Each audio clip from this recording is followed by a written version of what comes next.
இப்போது சமீபத்தில் போன வாரம் இந்த சட்டம் அமுல்படுத்துச்சு. என்ன வக்குஃப் 2 வாரத்துக்கு முன்னாடியே இந்த மாதிரி சட்டம் வந்துச்சு. இப்போ என்னன்னா இஸ்லாமியர்களுக்கு என்ன பாதிப்பு, இப்போ நிறைய இஸ்லாமியர்கள் பொறுத்தவரைக்கும் பெரிய அளவுக்கு போராட்டத்தில் கலந்துக்கிறாங்க. ரொம்ப பாராட்டக்கூடிய விஷயம் தான். நம்மளும் இந்த சமூக ஊடகங்கள் நாங்கள் போடுறோம் இந்த போராட்டத்துக்காண்டி. இப்போ வக்குஃப் அமெண்ட்மெண்ட் பில் பொறுத்த வரைக்கும் உங்களுக்கு எல்லாருக்கும் தெரியும், ஏற்கனவே எல்லாம் செய்தி போயிருக்கோம். இந்த மாதிரி இஸ்லாமியர்கள் சொத்தை திட்டமிட்டு ஆட்டையை போடுறது, இந்த மாதிரி பல்வேறு சூழ்ச்சிகள் என்ன, இந்த மாதிரி அங்கே நிறைய ஊழல் நடக்குது, அது நடக்குது. பெரிய இவங்க மட்டும் இந்த பாரதிய ஜனதா கட்சிக்காரங்களாம் பெரிய யோகியங்க, இவங்க ஊழல் பண்ணல. அங்கே ராமர் கோயிலில் இவ்வளோ ஊழல் நடந்திருக்கு. அதுக்கப்புறம் பல இடத்துல பல கோயில்களில் நிறைய ஊழல் நடந்திருக்கு. அதெல்லாம் நம்ம சொன்னால் வண்டியாக சொல்லலாம்.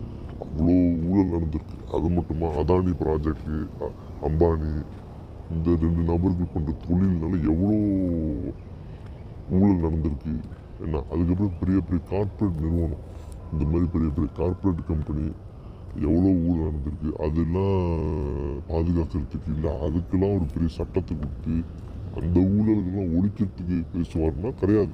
இந்த சன் பரிவாரங்கள், இந்த அயோக்கியர்கள் கும்பல்லாம்.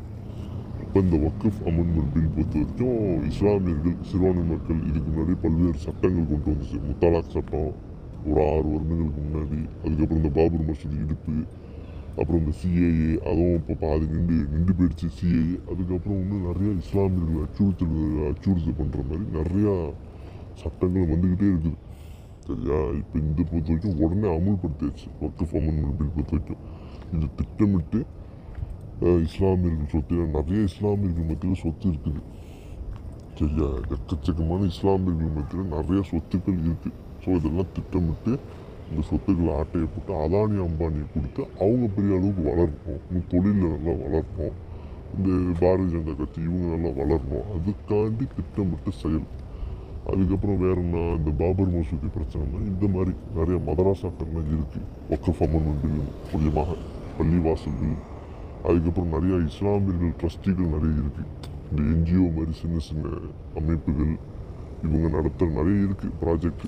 இஸ்லாமியர்கள் மத்தியில் கேட்டு பார்த்தா நிறைய இருக்கும். அதை நம்ம அடுத்த பதிவில் தான் போட முடியும். அப்போ இந்த மாதிரி நிறையா சொத்துக்கள் இருக்குது. அதனால திட்டமிட்டு இந்த சொத்துக்களை ஆட்டையை போட்டு அதுக்கப்புறம் அந்த இடத்துல ஏதோ ஒரு கலவரம் பண்ணி கோயில் கட்டுற மாதிரி. இப்போ உதாரணத்துக்கு மதரசா இருக்குன்னு வச்சுங்களேன், இந்த தமிழகத்தில் நடக்காது, வடநாட்டில் சொல்ல ஒரு பெரிய மதரசான்னு வச்சுங்க, எனக்கு சரியாக தெரியல. அவங்க இந்த மதரசாக்கள்லாம் இடிச்சுட்டு என்ன இந்த மாதிரி சட்டங்கள் போட்டு இது திருட்டு நடந்திருக்கு, இதில் ஊழல் நடந்திருக்கு, அதுக்கப்புறம் அது நடந்திருக்கு, இது நடந்திருக்குன்னு பல்வேறு காரணங்கள் சொல்லி வேணுக்கு இந்த ஆட்டையை போட்டு அந்த இடத்துல கோயில் கட்டுற மாதிரி. இல்லாட்டி ஹிந்துக்கள் பள்ளிக்கூடம், ஹிந்துக்கள் கல்வி சம்மந்தமான விஷயம் அந்த மாதிரி கட்டுறது வேணுக்குண்டு பிளான் பண்ணி செய்யுது. இப்போ வடநாட்டில் பல இடங்களில் இஸ்லாமியர்கள் நிறைய இடம் இருக்குது. சரியா?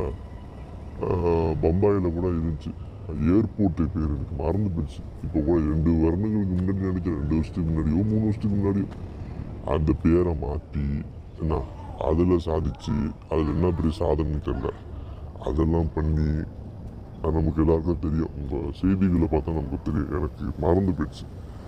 ஸோ அதனால இந்த மாதிரி நிறையா ஆட்டையை போகிறதுக்கு பல்வேறு திட்டங்கள் போட்டிருக்கார்கள். அதனால் இஸ்லாமியர்கள் பொறுத்தவரைக்கும் பெரிய அளவுக்கு போராட்டத்தில் இறங்கியிருக்காங்க. ரொம்ப பாராட்டக்கூடிய விஷயம். அதே மாதிரி வேறு மக்கள், அப்பாவி மக்கள், இந்துக்கள், கிறிஸ்தவர்களும் சொல்ல தேவையில்லை. இப்போ இந்த விஷயத்தில் வந்துச்சுன்னா கிறிஸ்தவர்களை பொறுத்தவரைக்கும் அவங்களுக்கு வேறு ஏதாச்சும் ஒரு சட்டத்தை போட்டு கிறிஸ்தவர்களுக்கு தேவாலயங்கள், சர்ச்சுகள், அதுக்கப்புறம் இந்த ஸ்கூல்கள்லாம் இருக்குது, பள்ளிக்கூடம், நிறைய ஸ்கூல்கள்லாம் இருக்குது, கல்விக்காண்டி நிறைய உதவி செய்கிறாங்க கிறிஸ்தவ மக்களுக்கு.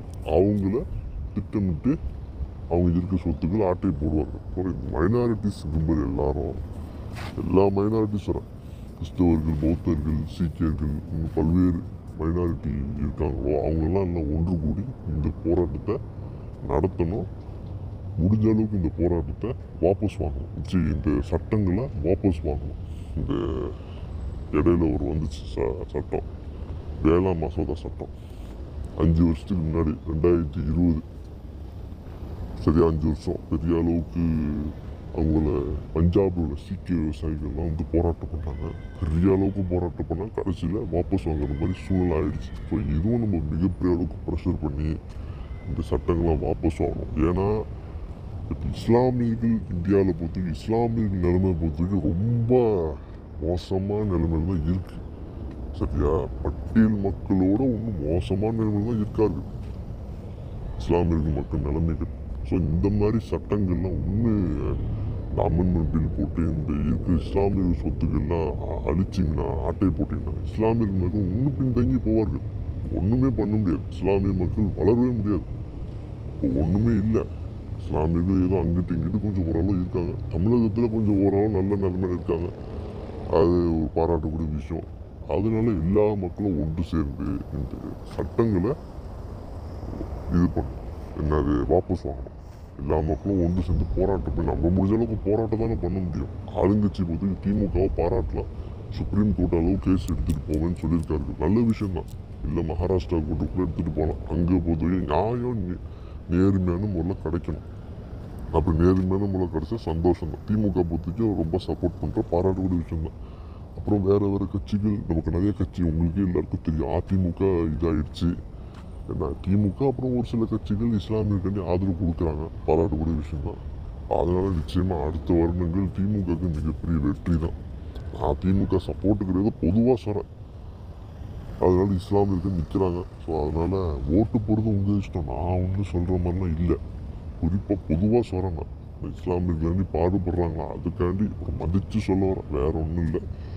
அதனால எல்லா மக்களும் ஒன்று சேர்ந்து இந்த சட்டத்தை வாபஸ் வாங்கணும். மிகப்பெரிய ஆபத்தான சட்டம். அதனால எதிர்காலத்தில் பார்ப்போம் இந்த சட்டத்தை வாபஸ் வாங்குறாங்களா இல்லையா இந்த ஆளுங்கட்சி பாரதிய ஜனதா கட்சி. மீண்டும் பார்ப்போம்.